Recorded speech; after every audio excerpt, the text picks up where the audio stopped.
नमस्कार साथियों, हमारे YouTube चैनल द्रोणा पीसीएस में आपका स्वागत है।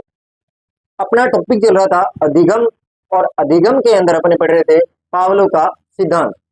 उसमें से उसके सिद्धांत के बारे में चर्चा कर ली थी और कुछ उदाहरण भी देख लिए थे। तो आज अपने शिक्षा के क्षेत्र में उस सिद्धांत का क्या योगदान है उसके बारे में चर्चा करेंगे। तो देखो, टॉपिक क्या चल रहा था? अधिगम। अधिगम, अधिगम का मतलब सीखना। अधिगम का मतलब क्या होता है? सीखना। ठीक है। अपने क्या क्या पढ़ रहे थे? पावलोव का सिद्धांत। पावलोव का सिद्धांत, ठीक है। इसके अंदर अपने क्या किया था? देखो, इसके अंदर था प्रयोग। मैं थोड़ा सा आपको शॉर्ट में बताता हूं। कुत्ते पर प्रयोग किया, ठीक है। उसके बाद में उसमें था भोजन, घंटी और लार। इनके बारे में चर्चा की थी, ठीक है। इसमें अपने ने देखा था स्वाभाविक उद्दीपक, उद्दीपक के प्रति अस्वाभाविक उद्दीपक, इनके बारे में चर्चा की थी। स्वाभाविक उद्दीपक के प्रति अस्वाभाविक उद्दीपक। देखो, इसमें बड़े प्रयोग में क्या था कि एक यहां कुत्ता था, यहां घंटी थी, यहां कुत्ता था, यहां घंटी थी, यहां भोजन था, और यहां एक बॉक्स था जिसमें लार। ऑपरेशन किया था पैराइड ग्रंथि का, ठीक है। इसका ऑपरेशन करके लार का स्रावित हुआ। तो क्या देखता है, सबसे पहले जो प्रयोग हुआ उसमें क्या था कि जैसे ही घंटी बजती वैसे क्या आ जाता था? भोजन। क्या आ जाता था? भोजन आ जाता था। जैसे ही घंटी बजी, भोजन भोजन आ जाता, भोजन आ गया। उसके बाद में क्या होता था कि जैसे ही भोजन आया, भोजन और घंटी, इसमें क्या कर दिया था? अनुबंधन कर दिया था। फिर पावलोव मोदिया ने क्या किया? ये बार बार प्रक्रिया की। ये प्रक्रिया क्या की? बार बार, बार बार प्रक्रिया करने पर क्या हुआ कि उसका अनुबंधन किस पे हो गया? घंटी पर। कि घंटी बजेगी तो क्या आएगा? भोजन। और फिर क्या करता है? घंटी बजाता है पर भोजन नहीं देता है, तो भी उसके मुख में क्या आने लग जाती है? लार। ये इनका क्या था? प्रयोग था। फिर अपनों ने किया, क्या किया था कि इसके आधार पर अपनों ने कुछ उदाहरण भी किए थे। क्या किए थे? उदाहरण। क्या किए थे? उदाहरण किए थे। उदाहरणों में मैंने क्या बताया था? ये तो मिठाई वाला उदाहरण बताया था। क्या बताया था? मिठाई वाला। कि आपने भोजन कर लिया और उसके बाद में आपकी पसंद की मिठाई आ जाती है। क्या आ जाती है? मनपसंद मिठाई आ जाती है। मनपसंद मिठाई आ गई। मनपसंद मिठाई आने के बाद में क्या होता है कि आपने भोजन तो कर रखा है, पर मुख में फिर भी क्या आ जाती है? लार आ जाती है। क्या आ जाती है? ये क्या थी? उस मिठाई के प्रति क्या अनुक्रिया हो गई थी। तो लार आना क्या था? स्वाभाविक। क्योंकि आपने भोजन तो कर लिया था, पर उसके बाद में भी क्या आने लगी? देख से क्या आने लगी? लार। इसी प्रकार अपनों ने एक उदाहरण किया था, एक उदाहरण किया था कि राधिका, राधिका को उठाने के लिए, राधिका को उठाने के लिए 5 बजे उठाने के लिए क्या करती है? मम्मी जगाती है। क्या करती है? मम्मी उसे जगाती है। तो जैसे उसे जगाने के लिए जाती है तो लाइट क्या कर देती है? ऑन कर देती है। तो ऐसा बार बार होने पर क्या क्या हो जाता है? अनुबंधन हो जाता है। और बार बार करने पर अंतिम में क्या होता है कि जैसे लाइट दिखती है वैसे क्या है? राधिका उड़ जाती है। एक ये उदाहरण दिया था राधिका का। लाइट के साथ क्या कर लेती है? अनुबंधन कर लेती है। क्या कर लेती है? अनुबंधन कर लेती है। इसी प्रकार एक पुतले किसान और पुतले का उदाहरण बताया था कि जानवर, पशु मान लो आप, क्या, पशु, पशु किसान, किसान को देखकर भाग जाते हैं, पर ये बार बार होने पर अब वो पुतले से भी क्या है, डरने लग जाते हैं। क्या हो गया, पुतले के साथ पशुओं को क्या होता है, अनुबंधन, क्या हो गया था, अनुबंधन। इसी प्रकार मैंने मैंने बताया था आपको, कीड़े का उदाहरण दिया था और उसके साथ क्या रख दिया था, लौंग। तो बच्चा क्या क्या करने लग गया, उसके साथ अनुबंधन हो गया था। इसी प्रकार आपको मैंने चार बताए थे, U C S, U C R, C S और सी आर। इनके बारे में बताया था कि ये तो थी बिना शर्त के, बिना शर्त, ठीक है। और ये क्या थे, शर्त। इनमें क्या रख दी गई थी, शर्त रख दी गई थी। इनके बारे में अपने डिटेल से चर्चा कर चुके हैं। आगे अगर मैं बात करूं इसी के अंदर, तो पावलोव के सिद्धांत के बारे में यहां तक। अब अपने क्या है, अब अपने चर्चा करेंगे कि आप शिक्षा के क्षेत्र में किस प्रकार योगदान रहा, इस सिद्धांत का शिक्षा के क्षेत्र में किस प्रकार योगदान रहा, उसके बारे में चर्चा आज करते हैं। ये मैं सारी चीजें करवा चुका हूं विस्तार से। अब देखते हैं आगे।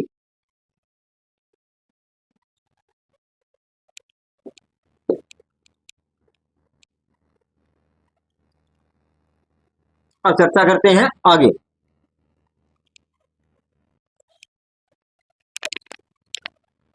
अब देखो, पावलोव का पावलोव का शास्त्रीय अनुबंधन सिद्धांत, या क्लासिकल भी लिख सकते हो, अनुबंधन का सिद्धांत, ठीक है। अब इसका शिक्षा के क्षेत्र में क्या योगदान है, शैक्षिक निहितार्थ,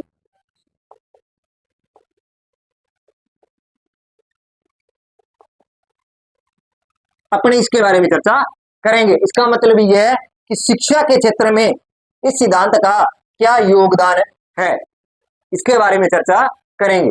देखो, पहला क्या है, विद्यार्थियों का भय दूर करना, इसके बारे में चर्चा कर चुके थे अपने। विद्यार्थियों के भय को दूर करना, दूर करना, क्या करना, विद्यार्थियों का जो भय है इस सिद्धांत के माध्यम से क्या कर सकते हैं, दूर कर सकते हैं। ये बताया था पहली विशेषता।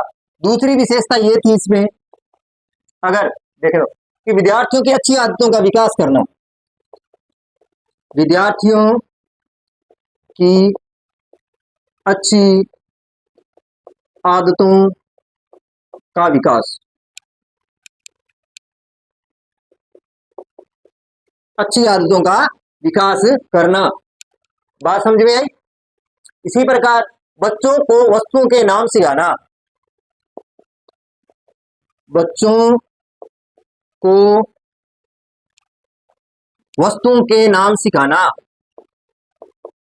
वस्तुओं के नाम सिखाना, यहां तक अपने कर चुके थे कि विद्यार्थियों में भय दूर करना, विद्यार्थियों की अच्छी आदतों का विकास करना और बच्चों को वस्तुओं के नाम सिखाना, ये क्या थे, इस सिद्धांत के शिक्षा के क्षेत्र में योगदान है।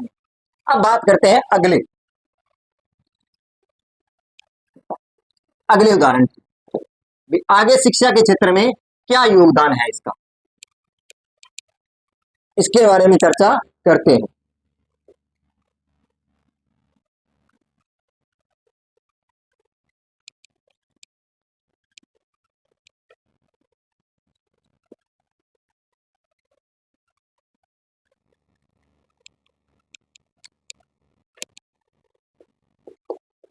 शैक्षिक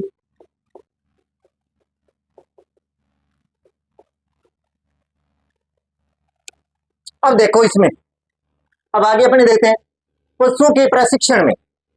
अगला जो है पशुओं के प्रशिक्षण, प्रशिक्षण इसके बारे में चर्चा करते हैं। देखो आपने सर्कस तो देखी होगी, उसके अंदर जो पशुओं को जो सिखाया जाता है तो उसका अनुबंधन किस पे कर दिया जाता है, चाबुक के साथ कर दिया जाता है। जैसे ही चाबुक बजाया जाता है, जैसे ही, तो जो गतिविधि उसे करनी होती है, जैसा अनुबंधन किया होता है उस चाबुक के ऊपर, वैसा ही क्या है अनुबंधन वह करता है। वो क्या है कि चाबुक के साथ क्या किया है, उसका अनुबंधन किया गया है। कैसे, अब उदाहरण के माध्यम से आपको, जिससे ये आपकी चीज क्या हो जाएगी, बिल्कुल क्लियर हो जाएगी। जैसे आपने सर्कस, मैं सर्कस का उदाहरण ले रहा हूं। जैसे आपने सर्कस में देखा होगा, देखा होगा इसमें सर्कस में देखा होगा कि रिंग मास्टर क्या, रिंग मास्टर पशुओं को चाबुक, पशुओं को चाबुक फटकारता है, फटकारता है। क्या क्या करता है, चाबुक को फटकारता है और एक साथ बड़े स्टैंड से, एक साथ बड़े स्टैंड से, बड़े स्टैंड से ध्वनि उत्पन्न होती है।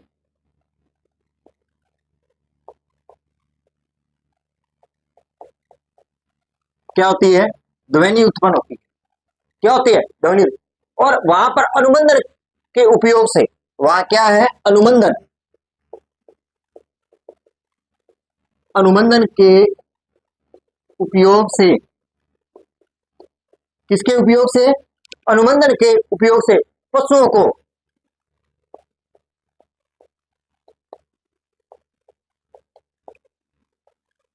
खड़ा होना सिखाया जाता है, सिखाया जाता है। क्या किया जाता है, पशुओं को खड़ा होना, कि उसके साथ क्या कर दिया गया है, उसका अनुबंधन कर दिया गया। क्या कर दिया गया है, अनुबंधन कर दिया गया। कि आपने सर्कस में देखा ही होगा, रिंग मास्टर जैसी चाबुक मारता है और उसकी जो ध्वनि को देखा, जैसी गतिविधि उस चाबुक के साथ की गई है, जैसा अनुबंधन किया गया है, तो वैसा ही उपयोग में लेगा। ये सिद्धांत कौन सा है, ये पावलोव का सिद्धांत है। ये उदाहरण कई बार पूछ लिए जाते हैं, ये उदाहरण किस सिद्धांत पर लागू होता है, तो इनका थोड़ा विशेष रूप से आप ध्यान रखना। अब बात करते हैं एक नए उदाहरण जो कि परीक्षा में पूछा गया है। आगे बात करते हैं इसी के अंदर। देखो ये उदाहरण मैं इसलिए लिखवा रहा हूं, वैसे मैं बोल के भी बता सकता हूं, ये इसलिए क्योंकि ये पेपरों में पूछे जा चुके हैं और वो सिद्धांत पूछता है कि ये किस सिद्धांत पर लागू होते हैं। तो वहां अगर आपका थोड़ा बहुत लिखा होगा तो आपको ध्यान में आ जाएगा। कई बार सुनी सुनाई चीज आप भूल जाते हो, पर लिखा हुआ याद रह जाता है, इसलिए, क्योंकि लिखने में 5 इंद्रियों का योगदान होता है, इसलिए। अब अगला उदाहरण, आपने घोड़े को देखा होगा कि पहले घोड़े के शरीर पर पीछे भागकर चाबुक मारता है। कि पहले तो उसको अनुबंधन, सीधा अनुबंधन करें कि पहले घोड़े के शरीर पर, पहले घोड़े के शरीर पर चाबुक, क्या, चाबुक मारता है। क्या करता है, चाबुक मारता है। क्या करता है, चाबुक, जिससे वह अगली 2 टांगों पर, जिससे वह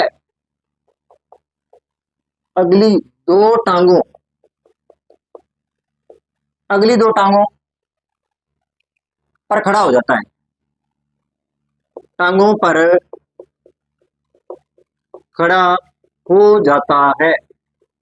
क्या हो जाता है, खड़ा हो जाता है। चाबुक की मार, चाबुक की मार उसका स्वाभाविक उद्दीपक है। तो चाबुक की जो मार है,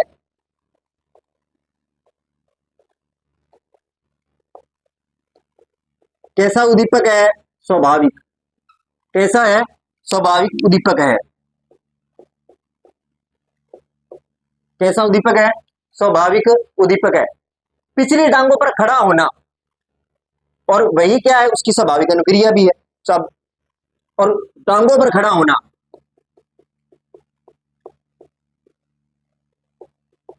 खड़ा होना, खड़ा होना स्वाभाविक अनुक्रिया है उसकी। स्वाभाविक अनुक्रिया है। क्या है? स्वाभाविक अनुक्रिया है उसकी। यदि रिंग मास्टर चाबुक की मार की युग्म ध्वनि से उसे सिखाता है, कि रिंग मास्टर जो है, रिंग मास्टर चाबुक से उसे सिखाता है, और वह ध्वनि को, वह ध्वनि को, वह ध्वनि को, ध्वनि से, और मास्टर कहते हैं ध्वनि, जो ध्वनि है, ध्वनि से सिखाता है, कि उसकी जो चाबुक की जो ध्वनि है उसे क्या कर रहा है?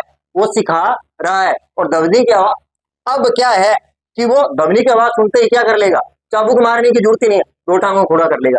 अब ध्वनि की आवाज सुनते ही, ध्वनि की आवाज सुनते ही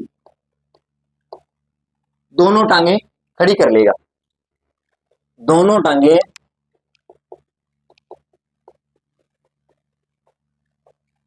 खड़ी कर लेगा। क्या कर लेगा? दोनों टांगे खड़ी कर लेगा। तो इसमें क्या बताया गया है? इसमें घोड़े को पहले तो क्या, वो चाबुक मारता है, क्योंकि स्वाभाविक अनुक्रिया और स्वाभाविक अनुबंधन होता है। पर बाद में क्या करता है? चाबुक की ध्वनि क्या कर लेता है? वो रिकॉर्ड कर लेता है, और बाद में वो चाबुक मारता नहीं है, सिर्फ चाबुक की क्या करता है? ध्वनि सुनाता है, और ध्वनि को सुनते ही घोड़ा क्या कर लेता है? दो टांग। तो स्वाभाविक उद्दीपक के प्रति कैसी अस्वाभाविक अनुक्रिया हो जाती है। ये दो उदाहरण है, और ये दोनों के दोनों पेपरों में पूछे जा चुके हैं। ये पूछा जा चुका है कि ये किस सिद्धांत पर लागू होता है। इसके ये थोड़े से उदाहरणों को मैं इसलिए लिखवा रहा हूं कि ये पेपरों में पूछे जा चुके हैं, इसलिए। अब बात करते हैं आगे कि अब आगे करते हैं चर्चा।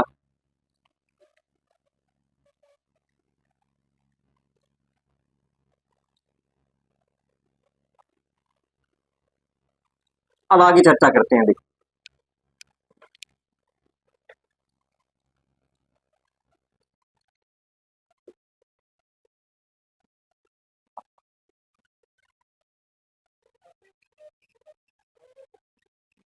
अब बात करते हैं आगे। दृश्य सर्वे सामग्री, अगला जो है, अगला पांचवा जो भी है, दृश्य सर्वे, दृश्य सर्वे, दृश्य सर्वे, दृश्य सर्वे, दृश्य सर्वे शिक्षण सामग्री के उपयोग में,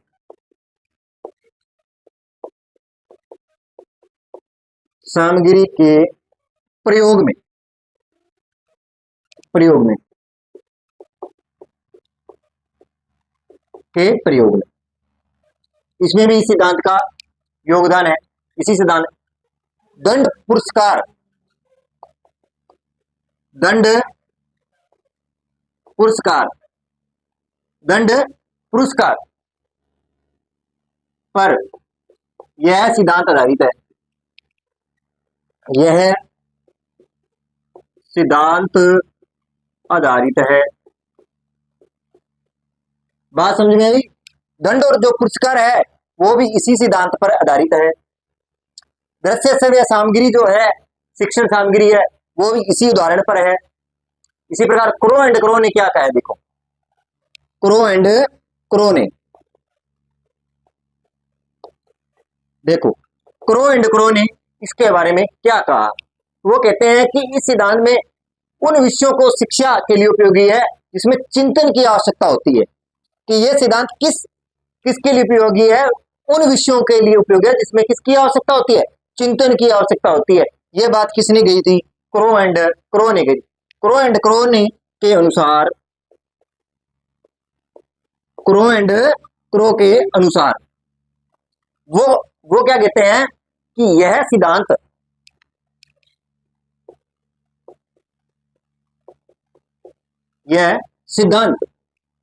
उन विषयों के लिए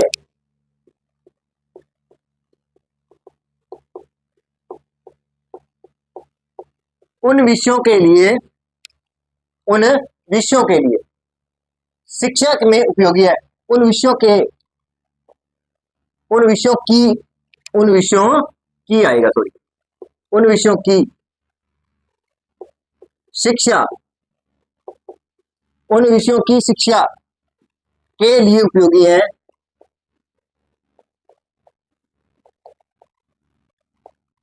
है जिनमें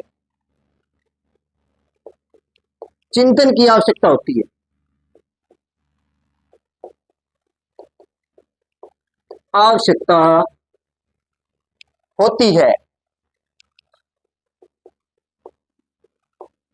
क्या होती है? चिंतन की आवश्यकता होती है। क्रो एंड क्रो कहते हैं कि जिन विषयों में चिंतन, सोच, विचार की आवश्यकता होती है वो क्या है? वो इस सिद्धांत पर आधारित है। ये भी पेपर में पूछा जा चुका है, ध्यान रखना, ये भी पूछा जा चुका है। उसने क्रो एंड क्रो को ना देकर ही क्या वह कौन सा सिद्धांत है जिसमें शिक्षा, जिसमें चिंतन के लिए उपयोगी होता है? वह कौन सा सिद्धांत जिसमें क्या है? चिंतन के लिए उपयोगी है। इसका ध्यान रखना। चिंतन के लिए कौन सा सिद्धांत है? पावलोव का शास्त्रीय अनुबंधन सिद्धांत। आगे जैसे सुलेख लिखना, ये भी किसके अंतर्गत आएगा? पावलोव के शास्त्रीय अनुबंधन सिद्धांत के अंतर्गत आता है। इस चीज का भी ध्यान रखना। तो देखो, दृश्य सामग्री के लिए जैसे अब बच्चे को दंड व पुरस्कार देना है, वो भी किस सिद्धांत में लागू होगा? इसी पावलोव के शास्त्रीय अनुबंधन। क्रो एंड क्रो ये कहते हैं कि जिस सिद्धांत के उन विषयों के लिए भी उपयोगी है जिसमें किसकी आवश्यकता होती है? चिंतन की आवश्यकता होती है। किसकी आवश्यकता होती है? चिंतन की आवश्यकता होती है। जैसे क्या है? सुलेख लिखना। क्या लिखना? सुलेख लिखना। बात समझ में आई? इसी प्रकार आगे देखते हैं, आगे क्या कहते हैं इसके बारे में।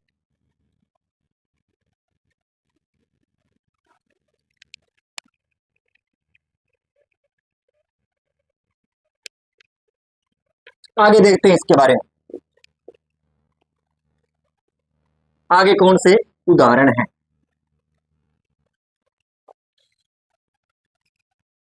अब अपने बात करते हैं आगे। इस सिद्धांत के साथ बच्चों में कमी ऐसे शब्द न कहें जिससे क्या है, क्या हो, जिसमें अमन हो जाए, अकेलापन महसूस करे, घृणा महसूस करे या कुंठा उत्पन्न हो जाती है। यह सिद्धांत क्या कहता है?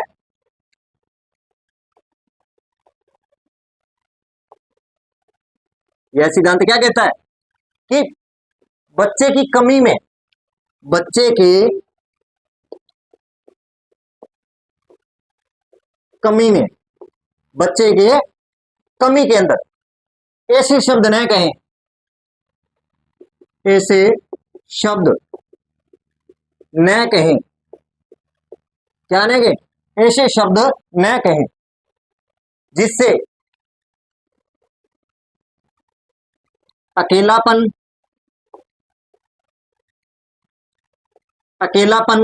या घृणा, कुंठा, क्या,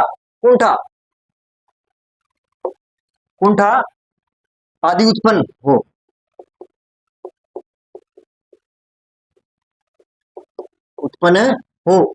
कि बच्चे की कमी में ऐसे शब्द न कहें जिसमें उसे अकेलापन फील हो या घृणा या कुंठा। तो ये भी किस सिद्धांत में है? पावलोव के शास्त्रीय अनुबंधन सिद्धांत में है। ये आपसे किसी भी प्रकार से पूछा जा सकता है। तो इनका विशेष, ये यांत्रिक तरीके से शिक्षा कराने पर बल देता है। यांत्रिक शिक्षा पर बल देता है। किस पर? यांत्रिक शिक्षा पर। यांत्रिक शिक्षा करवाने पर क्या देता है? ये बल देता है। ये चरित्र निर्माण में भी सहायक है। चरित्र निर्माण में सहायक है। किसमें सहायक है? चरित्र निर्माण में भी सहायक है। बात समझ में आई? इसी प्रकार अगर मैं बात करूं, मानसिक रूप से जो पिछड़े हुए बालक हैं,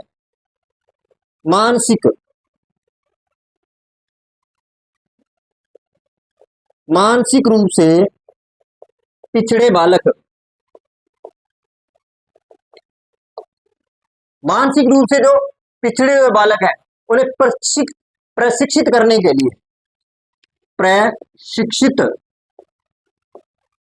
लिए, कि जो मानसिक रूप से क्या है? पिछड़े हैं, जिनकी बुद्धि लब्धि क्या है? कम है, उनमें उनको क्या प्रशिक्षित करने के लिए ये सिद्धांत क्या है? योगदान। अनुकूलित अनुक्रिया सिद्धांत के प्रयोग से, अनुकूलित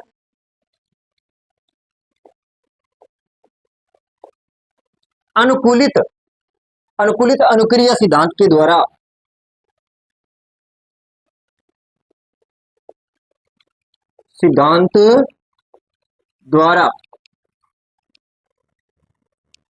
सिद्धांत के द्वारा प्रयोग में लाया जा सकता है। प्रयोग में लाया जा सकता है। बात समझ में आई? तो देखो, ये सिद्धांत क्या कहता है कि बच्चों की कमी में ऐसे शब्द न कहें जिसमें उसे अकेलापन, घृणा या कुंठा उत्पन्न हो। यांत्रिक शिक्षा पर क्या देता है? ये बल देता है। चरित्र निर्माण में क्या है? ये सहायक है। मानसिक रूप से जो पिछड़े हुए बालक हैं, उनके लिए भी ये सिद्धांत क्या है? उपयोगी है। क्या है? उपयोगी है। अब बात करते हैं आगे, और क्या शिक्षा के क्षेत्र में इनका योगदान है।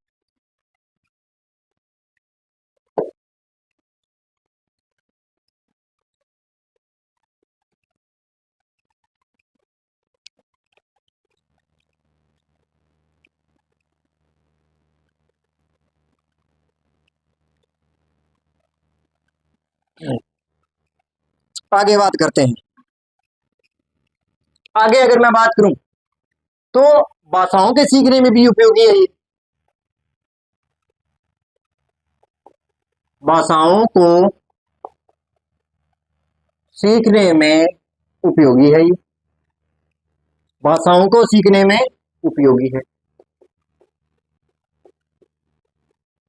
कोई भी भाषा सीखने में क्या है? ये सिद्धांत उपयोगी है। पावलो के सिद्धांत में,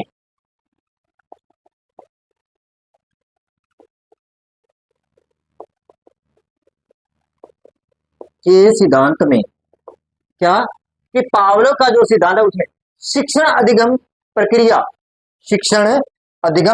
में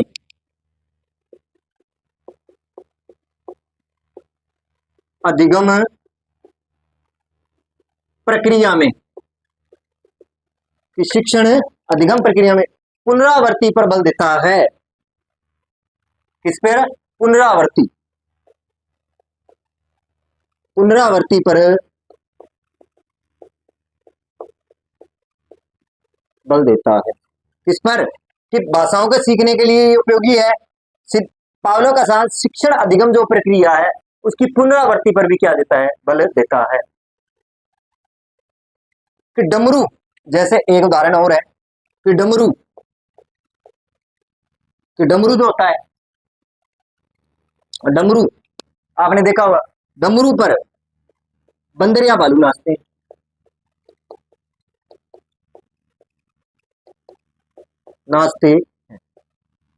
क्या करते हैं? बंदर या भालू नाचते हैं। ये इसी सिद्धांत पर आधारित है। यह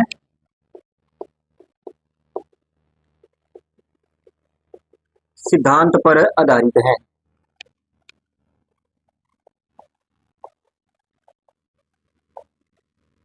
किस पर, इसी सिद्धांत पर क्या है, आधारित है माने जाते कि भाषाओं के सीखने के लिए उपयोगी है ये। पावलो के सिद्धांत में शिक्षण जो अधिगम है, जो प्रक्रिया उसकी पुनरावृत्ति पर यह सिद्धांत बल देता है। डमरू या बंदर या भालू नचाते हैं तो इस सिद्धांत के पर क्या है, आधारित है। आपने बंदरों और भालुओं को डमरू पर नाचते हुए तो देखा ही होगा। तो देखो ये जो चीजें हैं, इसलिए ये सिद्धांत उपयोगी है। ये चीजें क्या है, शिक्षा के क्षेत्र में क्या है, योगदान दिया है। देखो विद्यार्थियों का भय दूर होता है, विद्यार्थियों में अच्छी आदतों का विकास होना, बच्चे के वस्तुओं को नाम सिखाना, पशुओं में जो प्रशिक्षण दिया जाता है उसके लिए उपयोगी है। जैसे मैंने सर्कस का उदाहरण दिया, घोड़े का उदाहरण। दृश्य सर्वे जो सामग्री होती है शिक्षा के क्षेत्र में, जैसे दृश्य, जैसे आप यूट्यूब पर क्लास लगाते हो तो वह दृश्य और सर्वे दोनों है, उसके लिए भी दंड और पुरस्कार, दंड और जो पुरस्कार दिया जाता है वो भी इसी पर आधारित है। क्रो एंड क्रो ये कहते हैं ये सिद्धांत उन विषयों के लिए उपयोगी है जिनमें किसकी आवश्यकता होती है, चिंतन की आवश्यकता होती है। इसकी चिंतन की क्या होती है, आवश्यकता होती है। जैसे सुलेख लिखना, इस सिद्धांत के अनुसार बच्चे में अगर कोई कमी है तो उसे वो शब्द ना कहे कि जिसे उसे बच्चे को अकेलापन हो या घृणा या कुंठा उत्पन्न हो जाए, ऐसे शब्द न कहे। तो ये किस सिद्धांत में कहेंगे, पावलोव के सिद्धांत। ये यांत्रिक शिक्षा पर क्या देता है, बल देता है। इसमें देता है यांत्रिक शिक्षा पर क्या देता है, बल देता है। यह चरित्र निर्माण में भी क्या है, सहायक है। जो मानसिक रूप से पिछड़े हुए बालक है, जो मानसिक रूप से पिछड़े हुए बालक है वो भी इससे क्या है, प्रशिक्षित हो सकते हैं। और जो अधिगम प्रक्रिया है, शैक्षणिक अधिगम प्रक्रिया के लिए भी पुनरावृत्ति के लिए सिद्धांत उपयोगी है। पावलोव जैसे बंदर या भालू डमरू की ताल पर, तो डमरू के साथ क्या हो गया, उनका अनुबंधन हो गया। तो ये सिद्धांत किसका था, पावलोव का सिद्धांत था, जिसमें आपने प्रयोग भी बताया, उसका सिद्धांत भी बताया, किस प्रकार स्वाभाविक अनुबंधन अस्वाभाविक उद्दीपन हुआ, किस प्रकार हुआ, उसके उदाहरण भी बताए। उसके बाद उसके शिक्षा के क्षेत्र में किस प्रकार योगदान है, किस शब्दों जैसे यूएसआर है, यूसीआर है, सीआर है या सीएस है, उसके बारे में मैंने विस्तार से चर्चा की। ठीक है, तो ये क्या था, ये था पावलोव का सिद्धांत। तो मैं आपको 5 मिनट में पूरे सिद्धांत को एक बार रिवीजन कर देता हूं, जिससे आपको जितना भी सिद्धांत बताया है वो पूरा का पूरा क्या हो जाए, कवर हो जाए। तो देखो आगे पावलोव का शास्त्रीय अनुबंधन सिद्धांत।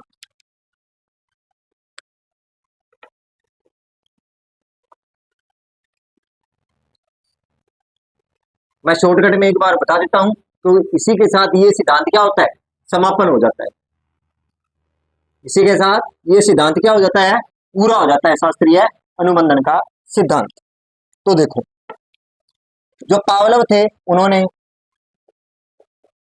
कुत्ते पर प्रयोग किया, भोजन थी, घंटी थी और लात। ठीक है, अब क्या था कि एक बॉक्स बनाया, ठीक है, इसका एक बॉक्स बना दिया, उसमें कुत्ता। ये मैं बहुत बार बता चुका हूं, ये मैं बार बार इसलिए बता रहा हूं कि आपकी ये चीजें रटनी ना पड़े, ये यही चीजें क्या हो जाए, आपके स्थायी हो जाए। ठीक है, यहां घंटी थी, यहां एक बॉक्स था जिसमें लार पेराइड ग्रंथि, ठीक है, और घंटी हो गई, कुत्ता हो गया, और यहां पे रखा था भोजन। ठीक है, अब क्या था, पहले तो जो उद्दीपन करवाया, स्वाभाविक उद्दीपन, स्वाभाविक उद्दीपक के प्रति स्वाभाविक अनुक्रिया,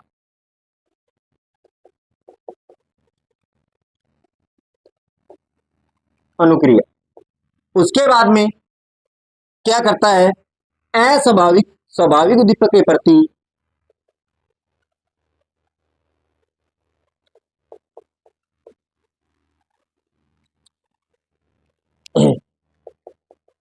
अस्वाभाविक उद्दीपक के प्रति अस्वाभाविक स्वाभाविक अनुक्रिया। ठीक है, ये करवाता है। जैसे घंटी, घंटी क्या थी बताओ, अस्वाभाविक, आपसे पूछा जा सकता है अस्वाभाविक, ठीक है। लार आ जाना ये स्वाभाविक था, भोजन भी क्या था, स्वाभाविक था, ठीक है। ये चीजें आपसे, और आपसे जाल भी पूछा जा सकता है, ये अस्वाभाविक था, क्या था, अस्वाभाविक उद्दीपक था। इसी तरह इन्होंने 4 शब्दों में बांटा इसको, कितने, 4, U C S, U C R, C S और सी आर, इनमें बांटा, ठीक है। ये तो थे बिना शर्त के, ये क्या थे, बिना शर्त के, और इनमें क्या कर दी थी, इनमें शर्त लागू कर दी कि घंटी बजेगी तो ही क्या मिलेगा, भोजन मिलेगा। बात समझ में आई। उसके बाद में हमने कुछ उदाहरण पढ़े थे, जैसे मिठाई वाला, राधिका, इनके उदाहरण भी हमने उपयोग में लिए, जिसमें स्वाभाविक उद्दीपक और अस्वाभाविक, इनके बारे में चर्चा की। और आज हमने क्या किया, शैक्षिक उपयोग के लिए, शिक्षा के क्षेत्र में किस प्रकार, तो मैंने बताया बच्चों का भय दूर करना, अच्छी आदतों का विकास होना, ठीक है, अच्छा, पशुओं को प्रशिक्षण देना, दृश्य श्रव्य सामग्री का प्रयोग करना, ठीक है, दंड व पुरस्कार हो गया, बच्चों के अगर कोई कमी है तो उसमें उसको अकेलापन घृणा आदि, यांत्रिक शिक्षा पर बल दिया, चरित्र निर्माण पर बल दिया, ठीक है, मानसिक रूप से पिछड़े हुए बालक है उनके लिए, ठीक है, भाषाओं के विकास में योगदान, ठीक है, पावलों की शिक्षण अधिगम प्रक्रिया में, और भालू और जो डमरू पर नाचते हैं उस सिद्धांत पर लागू हुआ। तो ये सारी की सारी चीजें किस पे आधारित थी, पावलों के सिद्धांत पर आधारित थी। और पावलों ने प्रयोग किस पे किया था, कुत्ते पर प्रयोग किया था, और उसने लार का क्या किया था, उसकी एक हड्डी का क्या किया था ऑपरेशन, जिससे लार का पता लग जाता था। और ये क्या था, पावलों का सिद्धांत था, इसका था पावलों का सिद्धांत था। आप इसको 1-2 बार ढंग से देखो, इसका बार बार रिवीजन करो, इसमें बहुत बार प्रश्न पूछे जा चुके हैं। ये वेरी इंपॉर्टेंट सिद्धांत है अधिगम की दृष्टि से। और जो शिक्षा के क्षेत्र में जो मैंने आपको बताए इस सिद्धांत की योगदान क्या है, ये सबसे ज्यादा इंपॉर्टेंट है। प्रश्न यहाँ से बहुत बार पूछे जाते हैं और यही पूछे जाएंगे।